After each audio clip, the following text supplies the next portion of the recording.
Hey, what's up guys? Today we're gonna check out how I made this 3D animation. I made this around 6 months ago and I was supposed to make a tutorial for it, but kind of got dragged with lots of client work, lots of big projects, which I'm gonna be also making tutorials for.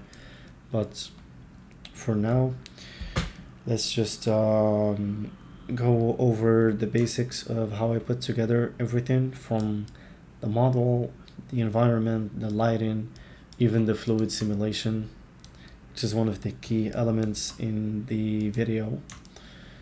And I'm gonna quickly go over render settings, etc. So to start with, the bottle, which is the main focus of the video, it's simply a conditioner bottle that I found in the asset browser in Cinema 4D. So you can use whichever one you want. It was actually, there's a shampoo model. Let's see where it's gonna get imported. There's a shampoo model, and then there's the one that I use, which is a conditioner. As you can see, comes with materials, so you don't really have to do much. All you want to do is just drag it into the scene and it's gonna work right out the box. Let me try to isolate the bottle so that it loads up much faster. As I mentioned, it already comes with a material, but I went ahead and I took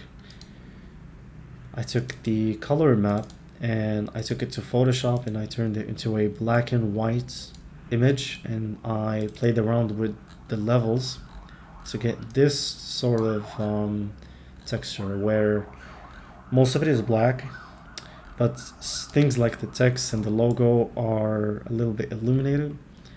And I used this for many things actually. I believe I used it, I plugged it into the metalness just so that the text and the logo are gonna have a bit more reflectivity. So that's just gonna kind of make it more detailed, make it more realistic. And I also made a roughness map out of it. Actually, yeah, I don't think I used it for the roughness. Instead, I just used some scratches and some fingerprints, and I really limited the strength of these two because you don't want your product to appear dirty. And if this was for client work, I probably would not have used either one of these just because you want the product to look perfect for any advertisement. But just for the sake of a little bit of realism and just for things to look a little bit more nice and organic, just added a couple dirt maps to the roughness. And as you can see, I also used that black and white texture to add some bump. And well, what do I have here? I also used a couple noise maps as additional bumps. As you can see, I set them very low. These are just to break up a little bit of that smoothness and perfectness of the material. The same scratches and fingerprints that I used on the bottle itself, I used here, and yeah, the same bump maps that I used on the bottle, except I think these are a little bit more pronounced, especially this one. I think, as you can see, when I take it off, all of those little bumps disappear. And this might look like too much for you, but if you actually look at the render, it's pretty much very difficult to see any of these bumps. They just add that little bit of realism. So the next thing I want to address is the environment models. So here we have a rock model that I took from Quixel. Let me just show you real quick how that works. Bridge. So the app is called Quixel Bridge, and it's kind of tied to Epic Games and Unreal Engine. It has a ton of assets, and I think I registered for it a few years back when they were doing a deal with Epic Games, and I pretty much got all of these assets. I can use them for free. Feel free to explore everything that they have. I'm just gonna type the reference code here, which is VD5ref, and yep, this is exactly the rock that I used. And as you can see, it's very detailed. There's a lot of detail here. I think it's an 8K map, if I'm not mistaken. So I have to sign in, which I can't bother with right now, but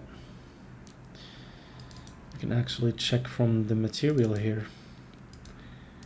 And yep, these are all 8K maps. And there's also a displacement here, which gives it a lot of extra detail. And then the rest of the environment is simply this wooden plank, which I also got from Quixel.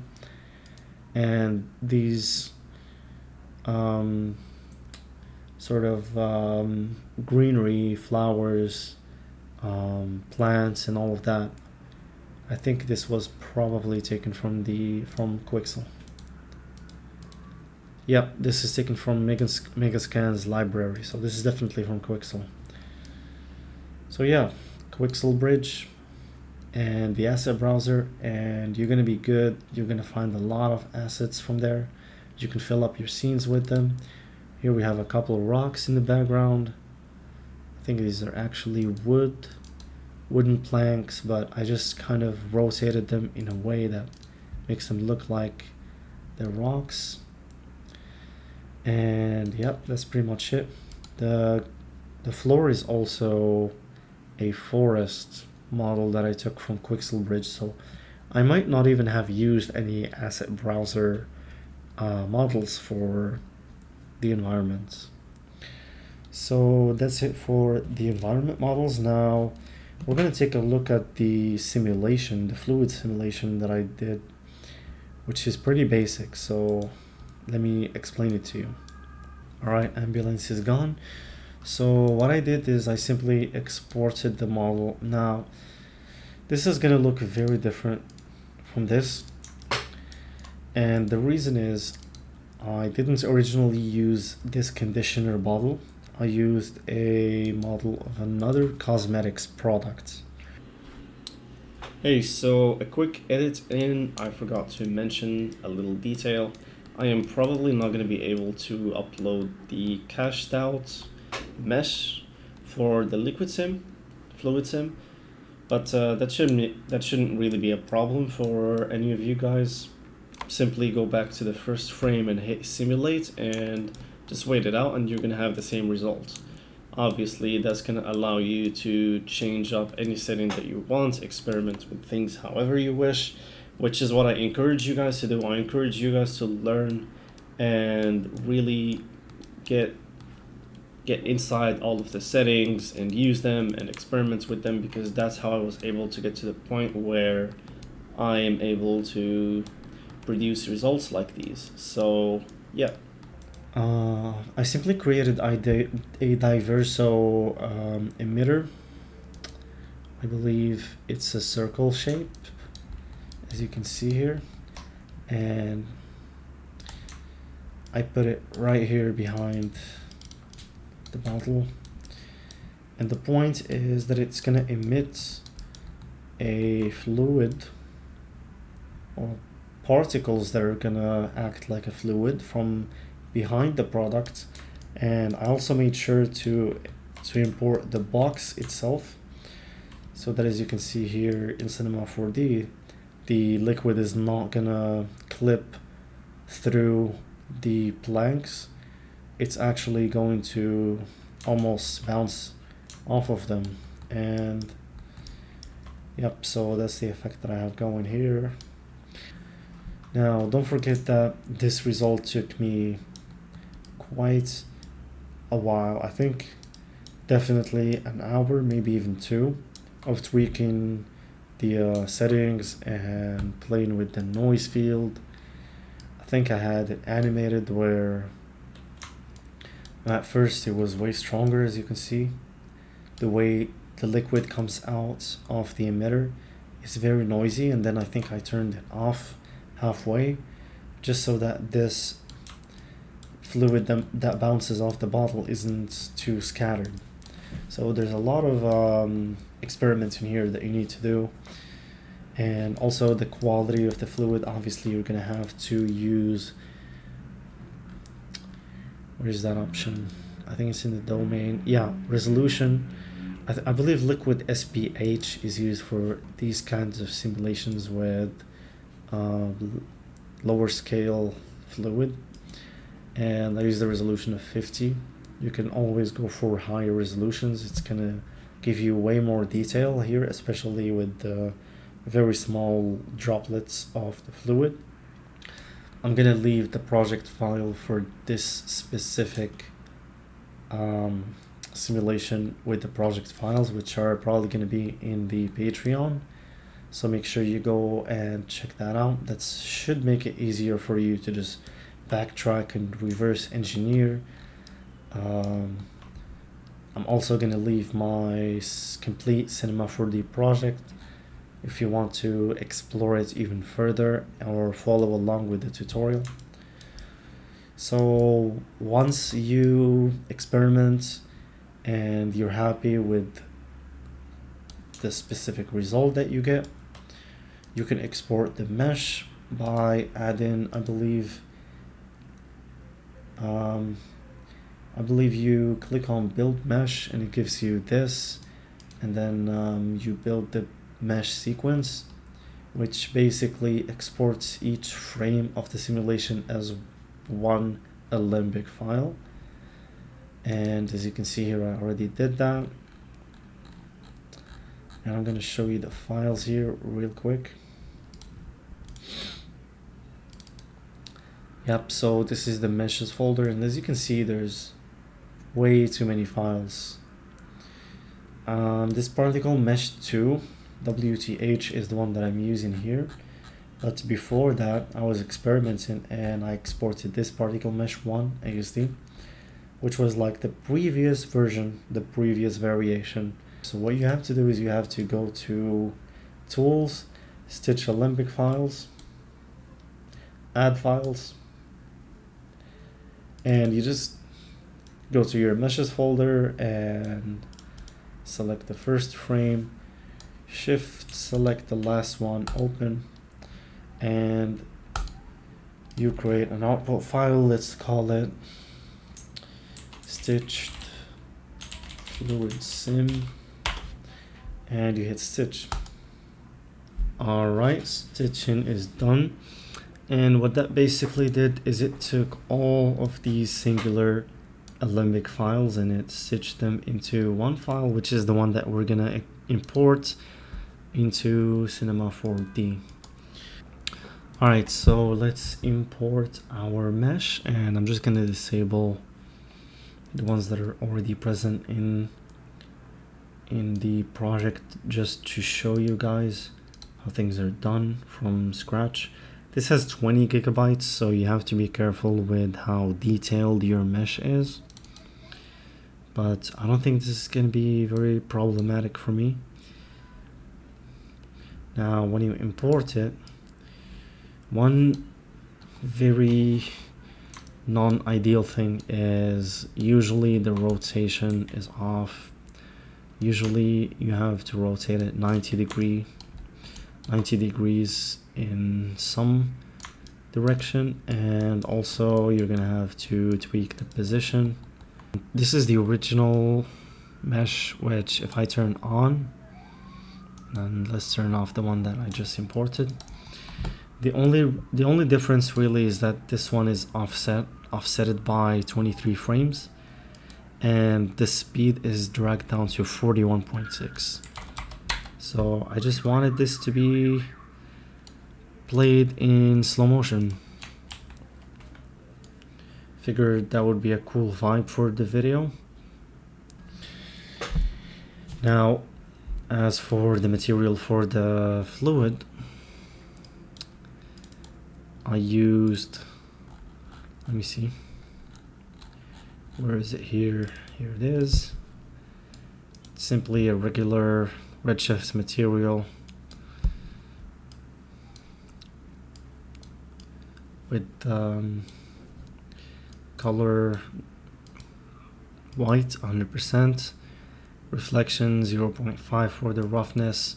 Didn't want it to be way too glossy, which is very unrealistic, but also didn't want it to be completely matte. I don't think there's any fluid that's really that matte, so 0.5 was just perfect middle ground.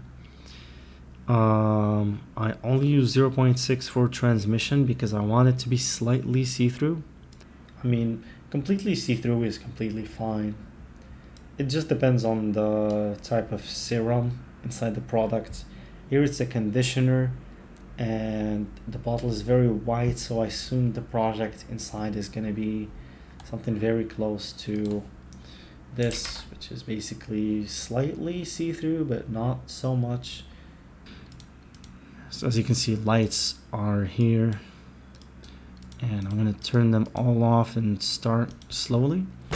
So the main source of, or one of the main sources of light is a spotlight, and I believe this spotlight I put way high up here, and this is sort of going to simulate the sun, but I also plugged into it a gobo texture from Grayscale Gorilla.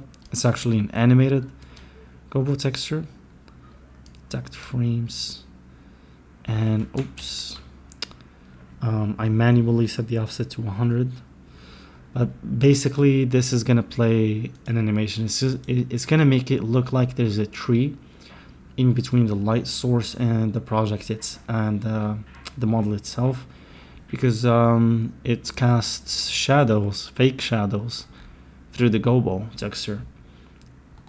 So as you can see, this is the result that you get, and it's going to be animated.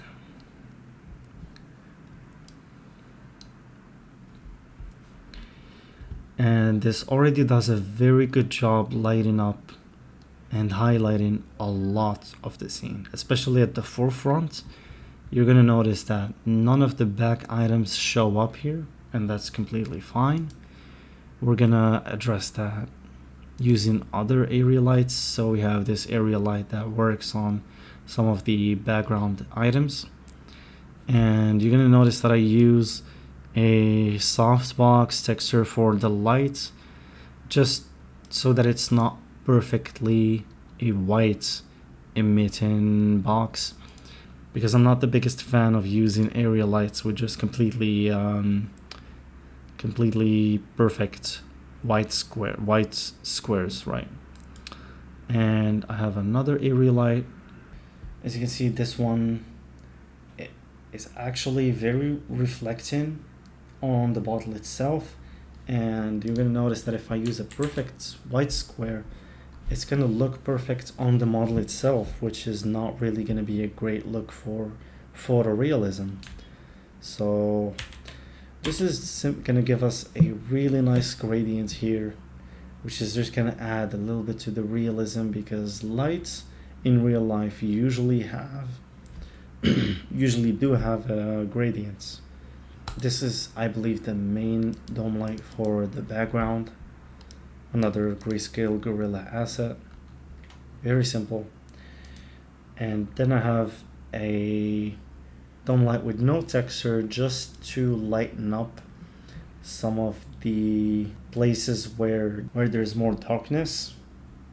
And then we have physical sun. This does not have a lot of impact on the scene. I think it's just adding up to what the spotlight is doing by creating more shadow, more definition, and it's only at 0.2 as well because the spotlight already does a very good job at simulating the sun. If I didn't have the spotlight, probably would crank this one a little bit higher, as you can see. But there's no interesting shadows. I would have to put an actual plant between the sun and the model, and I think that's gonna add to the render times. So a spotlight with a gobo that gets the job done. And then we have an artist environment, and this was very important to me with creating a very realistic look. So as you can see that it's tinted a little bit orange. I really like this color. You can go with blue. And lastly, what I want to talk about is the camera. Well, the camera animation is very simple. Starts off from this angle, and it's simply animated to go up a little bit. And you're gonna also notice that the focus is animated. So you go to the camera settings and you go to optical depth of field, you're gonna notice that I included a null object here that I called focus point. This is gonna serve as the focus point of the camera, and what I did was I animated it to go from here, which is right at the tip of the rocks, which gives me this look where the forefront is in focus, and it's gonna slowly move back to the bottle right here. This gives a really great result in the final 3D animation. And then simple camera cut right here. Pretty big cut actually, and I think this frame 150 probably something that you could get rid of. I think it's just a glitch.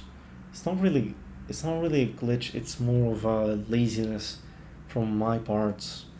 Could definitely snap directly into this view. So yeah, I don't know why frame 150 is even there, but that's what I have here. That's what I'm gonna work with, and it's simply just a zoom out, I believe. Yeah, so it's really simple camera animation, really simple settings. All I did was add the depth of field, focus point. I think the focus point here is right on the bottle, right on the text, so that it's the text conditioner and the logo is the sharpest. Now when it comes to the render settings, for the video itself, I think I had automatic sampling enabled with threshold 0.04, and I also had denoising enabled. This scene has a lot of translucency, has a lot of bokeh, has a lot of things going on, a lot of displacement. So it's going to be noisy by default. And I found a middle ground, and yeah, these were the final renders, and as you can see, I was pleased enough with the result here, and I thought, well, this is for an Instagram reel, so it's only going to be played on a smartphone, which really matters. If this was for a big billboard or a TV or even for YouTube, I would have probably cranked the quality up a little bit, but this was perfectly fine for an Instagram reel. So we have bucket rendering, but I have since then found out that automatic sampling will add to the render times, so now I disable it and I try to experiment with the samples min and max until I get a good enough results, but also the render time is way faster than with automatic sampling, and it's definitely possible, and I have even gotten really great quality without needing to use the denoiser, simply from experimenting with samples min and max. So I recommend that you put some time into experimenting with these. No motion blur, we have ray tracing enabled, global illumination. I think all of these are just the default settings, except the bucket size I have here at 256. And I saved it as PNG. I didn't want to bother with EXR because I knew beforehand that I would not really want to touch it in post-production. Even if you really wanted to put this into After Effects and play around with it a little bit, I think PNG 16-bit is fine. You could definitely export it as an EXR and make use of the ACES color space. It's going to give you tremendously more room for change in exposure, colors, and all of that. But I thought it looked decent like this, and I didn't have more time to spend on the project. So that's it. That's it for this tutorial. You're gonna find all the project files in the Patreon, so make sure you go ahead and check that out. I'm gonna be putting out way more tutorials in the very near future and way more project files in the Patreon. So if you want to learn Cinema 4D and Redshift for product 3D animation, make sure that you give me a follow there, follow me on Instagram, subscribe to the YouTube, and stay tuned. Thank you for sticking around this far into the tutorial, and see you in the next one.